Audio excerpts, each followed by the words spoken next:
Give it to me like. 안녕하세요, 포벨브입니다. 대한민국. 우리나라는 작지만 참 강한 나라인데요. 세계 최고의 조선 기술을 보유함과 동시에 세계 최고의 군사력, 세계 5위의 자동차 생산국, 반도체, 통신, 과학 분야 등등, 심지어 세계 최고의 아이돌과 이제는 우주과학기술 분야까지 뻗쳐나가는 정말 작지만 강한 나라입니다. 하지만 이런 세계 최고 수준의 기술력을 가지고도 왜 유독 오토바이에서만큼은 유럽이나 일제에 비해 약한 모습을 보이는 걸까요? 오늘은 우리나라, 대한민국 오토바이의 역사를 짚어보며 오토바이 산업이 다른 나라에 비해 부진하고 쇠퇴했는지 알아보겠습니다. 대한민국의 바이크 역사도 역시 자전거로부터 시작되는데요. 1900년대 당시에 이동, 운송수단은 우마로 끄는 마차와 사람을 끄는 인력거가 다였던 시절에 윤치호라는 인물이 하와이에서 자전거를 도입해오면서부터 시작되었다고 합니다. 이후 큰 인기를 끌게 되며 각 지방단체 등을 시작으로 보급되게 됩니다. 여기서 김철호라는 인물이 등장하게 됩니다. 어린 시절 찢어지게 가난했던 그는 일본으로 넘어가 공장에 들어가는데 볼트와 너트를 만드는 삼어 제작소라는 회사였습니다. 그는 단기간에 지배인의 자리까지 올랐지만 미국에서 터진 대공황으로 회사는 문을 닫게 되고 김철호는 회사에 기계를 들고 창고를 빌려 동명의 회사를 차리게 됩니다. 회사를 차린 그는 중일전쟁과 만주사변으로 인해 주물량이 폭발하며 회사가 큰 성공을 하게 됩니다. 전쟁이 끝난 후에는 그는 이동수단에 대한 수요가 늘어날 것을 예상이라도 한 듯이 자전거 사업에도 손을 대는데요. 2차 세계대전에서 일본이 패하자 돌연 그는 회사를 모두 정리하고 돌연 한국으로 돌아옵니다. 그는 영등포에 터를 잡고 하던 자전거 사업을 이어나가려 하지만 6.25 전쟁이 터지며 부산으로 옮겨가게 됩니다. 부산으로 옮겨간 그는 그곳에서 한국 최초의 완제품 자전거를 탄생시키는데요. 이것이 한국 최초의 자전거 삼천리우입니다. 그리고는 회사명을 현재 기아자동차의 모태인 기아산업으로 바꾸게 됩니다. 바로 기아자동차의 창업주인 김철호로부터 대한민국의 오토바이 역사가 시작되었습니다. 불티나게 팔린 자전거로 큰 돈을 번 그는 차츰 엔진이 달린 자전거를 구상하게 됩니다. 하지만 전쟁 직후 피폐했던 한국에서는 엔진을 만들 공장도 기술도 턱없이 부족했죠. 따라서 김철호는 일본으로부터 부품을 받아 조립하는 방법을 생각해냅니다. 그래서 혼다와 협약하여 시백을 들여와 판매하게 됩니다. 시백은 전후 당시 좋지 않았던 나라사정과는 달리 할부 제도를 도입하여 엄청난 판매량을 올렸습니다.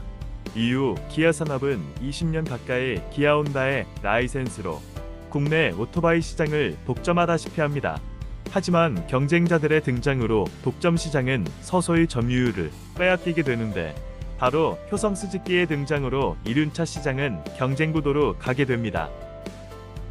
이대로만 좋은 경쟁 구도를 갔다면 현재 대한민국의 오토바이 산업도 훨씬 발전했을 거라고 생각되는데요. 여기서 국내 이륜차 시장에 큰 침체의 발동을 거는 사건이 터집니다. 바로 1979년 터진 오일 쇼크인데요. 치솟은 기름값에 정부는 자동차공업 통합 조치를 실시합니다. 자동차공업 통합 조치란 지금은 상상하기도 힘들지만 정부에서 각 자동차 회사마다 생산할 수 있는 차량 모델에 제한을 두는 것입니다. 이 조치로 인하여 기아는 20년 넘게 이어오던 이륜차 사업부를 넘기게 되고 기아는 오토니아의 트럭이나 승합차만 만들게 했습니다. 이로 인하여 이륜차는 생산하지 못하고 승용차도 몇 년간 생산하지 못하며 경쟁사에 비해 기술력이 떨어지게 됩니다. 이 와중에 이륜차 시장 진입을 호시탐탐 노리던 기업이 있었으니 바로 대림이었습니다. 기아는 울며겨자 먹기로 이륜차 사업부를 대림에게 헐값에 넘기게 되었고 대림혼다가 출범하게 됩니다. 기아가 부재 중이던 틈을 타 효성 스즈키가 국내 점유율 1위를 노리고 있었죠. 그렇게 잠시나마 국내 오토바이 시장에 르네상스 시대가 열리게 되었는데, 대리몬다에서 모델을 출시하면 곧바로 효성 스즈키가 대응하며 출시를 이어갔습니다. 또한 88올림픽 유치가 확정되며 스포츠바이크의 수요가 높을 것으로 생각하여 양사는 무리하게 신제품 출시를 하는 바람에 적자를 이어가게 됩니다. 거기에 90년대에 들어서며 오토바이보단 자동차에 대한 수요가 늘어나며 오토바이 시장은 갈수록 작아져 갔지만, 그럼에도 불구하고 양사는 출혈 경쟁을 이어갑니다. 여기에 전 국민이 힘들어했던 IMF까지 터지게 되고, 이에 효성은 파해 신청을 하며 더 이상 스즈키와 함께하지 못하게 됩니다. 대림은 혼다와의 결별은 피했지만 상용 모델에 집착하게 됩니다. 그래서 더욱 CT 시리즈에 집착하게 되죠. IMF가 끝나고 2000년대에 들어서면서도 오토바이의 수요보단 1인 1자동차에 대한 수요만 늘어갔고, 오토바이는 퀵서비스나 배달들의 일부 고정 수요층만 있었고, 이 시절에 폭주족들이 엄청나게 늘어났기 때문에 오토바이는 비행 청소년의 상징이 되며 인식은 갈수록 안 좋아졌습니다. 그렇게 되니 오토바이 산업은 점차 음지로 들어가게 되고 축소되었죠.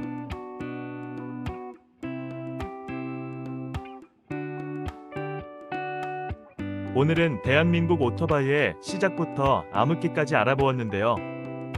다음 시간에는 이어서 2010년대 이후에 대한민국의 오토바이 산업이 어떻게 변화해가고 있는지에 대해 알아보겠습니다. 오늘도 재미있게 보셨나요? 정말 한국 오토바이 산업이 부흥하길 바라는 한 사람으로서 비싼 고가의 수입 바이크에만 의존하는 것이 아닌 하루빨리 합리적인 가격의 국산 바이크 브랜드가 세계적으로 널리 퍼지고, 소음이나 튜닝, 커스텀 등의 규제도 어느 정도 완화되어서 오토바이 산업뿐만 아니라 관련된 2차 산업까지도 발전하였으면 좋겠습니다. 오늘도 알라하시고 구독과 좋아요 부탁드립니다. 감사합니다.